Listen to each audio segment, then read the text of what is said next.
Os generais voltaram ao poder com um capetão e hoje assumem várias funções no Laranjal de Jair Bolsonaro. São 7 ministros, um vice-presidente e quase 3.000 milicos em cargos no governo. Com tanta sede de poder, a imagem das Forças Armadas está cada dia mais comprometida com o Laranjal. Depois não adianta reclamar do desastre, não adianta reclamar da deterioração da imagem. Entre outras áreas estratégicas, os milicos agora decidiram ocupar o Ministério da Saúde. Isto em plena pandemia do coronavírus.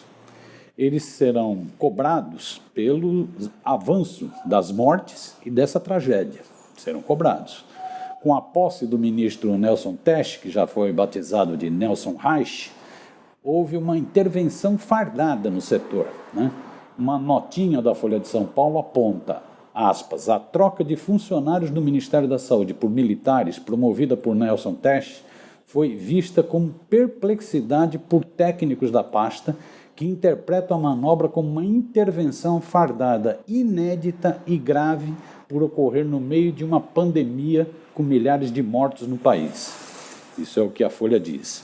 Um dos técnicos exonerados pelos generais de ocupação, Francisco Bern, que trabalhava no Ministério desde 1985, disse ao jornal que nunca viu uma mudança tão drástica com a chegada de pessoas tão estranhas à saúde. Para ele, os militares que chegam não têm absolutamente nenhuma experiência histórica na área de saúde. O próprio Teich, diz ele, não tem experiência em gestão pública. O Francisco Bern integrava uma secretaria executiva do Ministério da Saúde e ele foi substituído pelo tenente-coronel Jorge Luiz Corman. Para ele, a ocupação fardada não terá êxito na gestão do setor em plena crise do coronavírus. A ocupação militar da bilionária e complexa área da saúde federal tem ocorrido em ritmo acelerado. Logo após ter enxotado o popular Luiz Henrique Mandetta, o ciumento capitão Bolsonaro impôs ao seu novo capacho no ministério, o Nelson Reich, a indicação do general Eduardo Pazuello para ocupar o posto de número 2 do órgão. Na sequência, a ocupação fardada prosseguiu, reforçando os temores entre os técnicos da área de saúde. Só na semana passada, Nelson Reich nomeou mais 5 nomes de origem militar para cargos de direção e comando do Ministério. As nomeações foram publicadas em edição extra do Diário Oficial da União, pegando todo mundo de surpresa.